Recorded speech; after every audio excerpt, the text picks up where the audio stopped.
Hello and welcome to Lemon Drops and Lap Dances. I'm your host, Lori, also known as Hypnotic. Everything I know about how to succeed in love, life, and business, I learned while working in a strip club.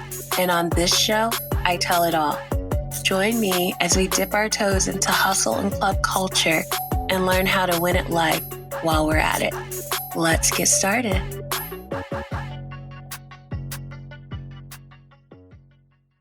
What is up? Hello, and welcome back to Lemon Drops and Lap Dances. This is your host, Hypnotic, also known as Lori. I go by both. So here I am. This is our episode 1, guys. This is happening. This is awesome. I wanted to kind of fall back a little bit before I get into the meat and potatoes of what this podcast really is, because I just wanted to go back to the beginning. So yes, I was a stripper. But how did I get there?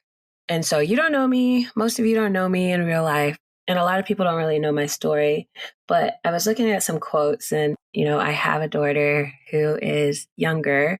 And so we watch a lot of Disney. And so we were watching Moana. And one of the quotes from the movie just kind of stuck out with me. And then Maui said this. It's, in order to know where you're going, you need to know where you come from.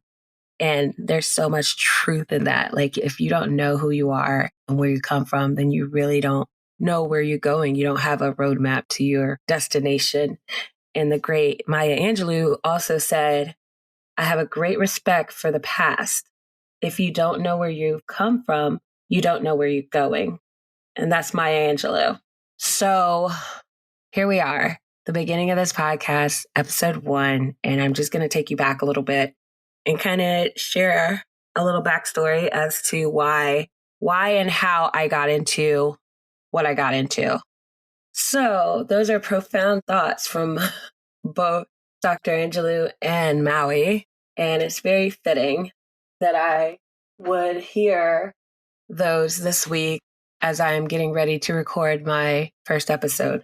Because I honestly didn't know what my first episode was going to be about. I thought it was just going to be going right into these lessons. But I figured, since I'm a real person and this is a real thing and this is my real life and this is my story, I had to start from somewhere. And so why not the beginning? I'm not going to give you all the things, but I'm just going to give you a Cliff Notes version of what I had to deal with growing up.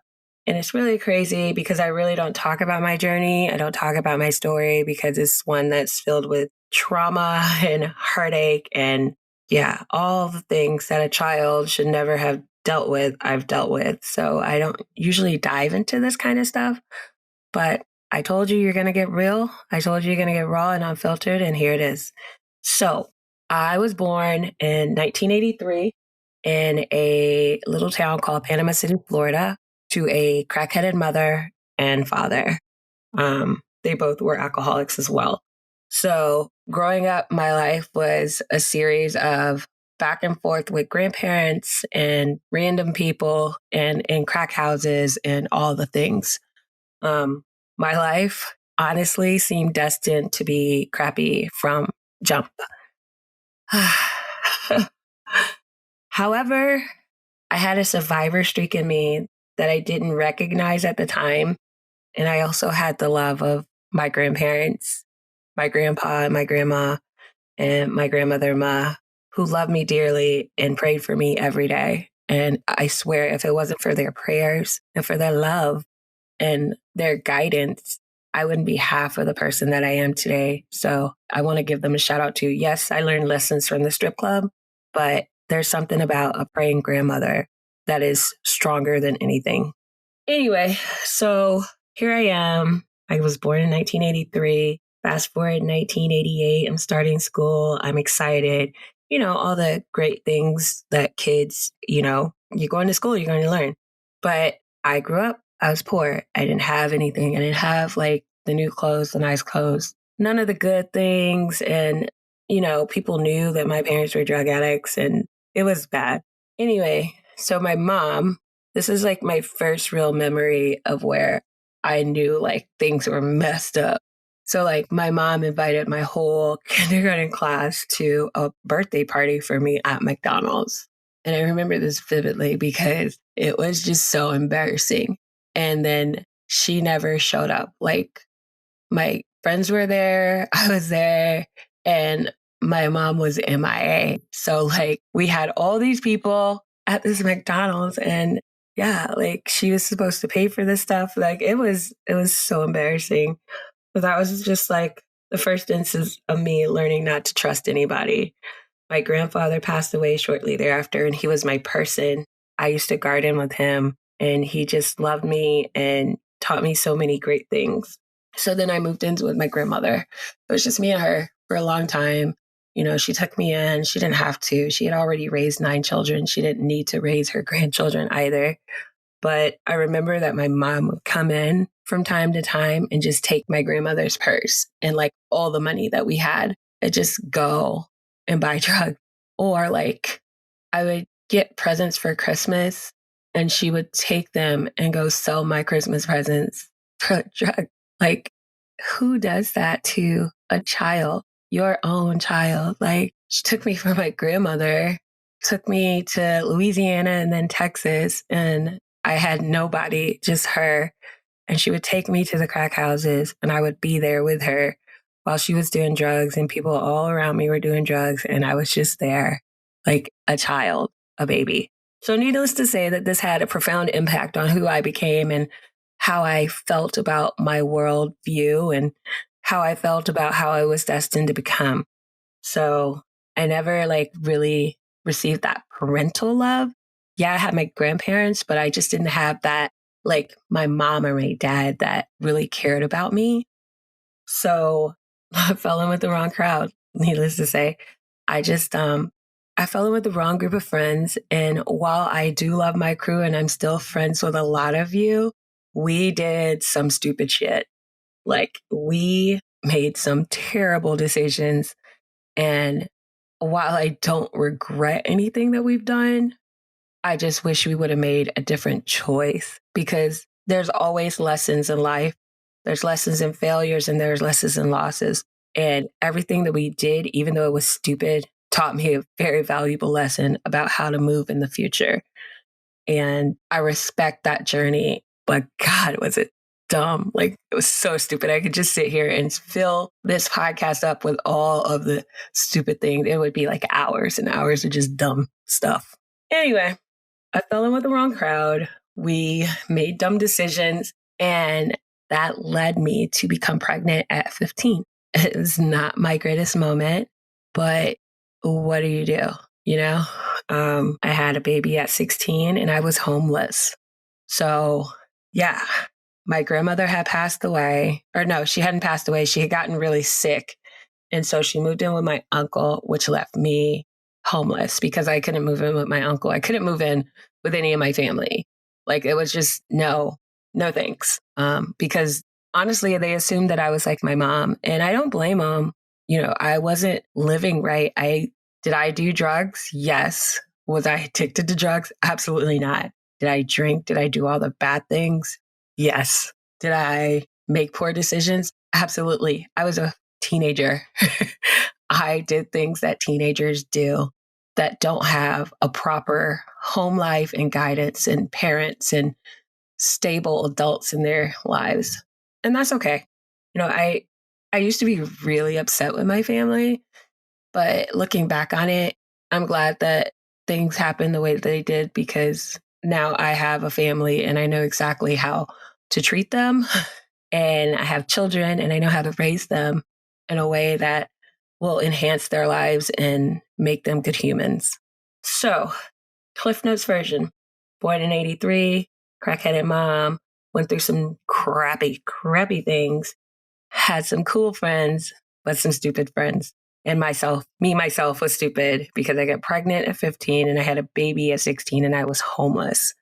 And I would like to say that that was the turning point where I figured out like I have this other person that I have to take care of. However, unfortunately, that was not the case at all. My life got progressively worse from there. So I had tried to find somewhere to live, and I had an aunt and uncle who would offer to take care of my baby. And I'm like, okay, cool. You'll get in some family time around normal people because what I was doing wasn't normal. And so I assumed that my mom thought this way too. Just, I'll let them keep my baby for a little bit and then they'll give him back and he's my baby again, right? Yeah, no, that's not how that worked.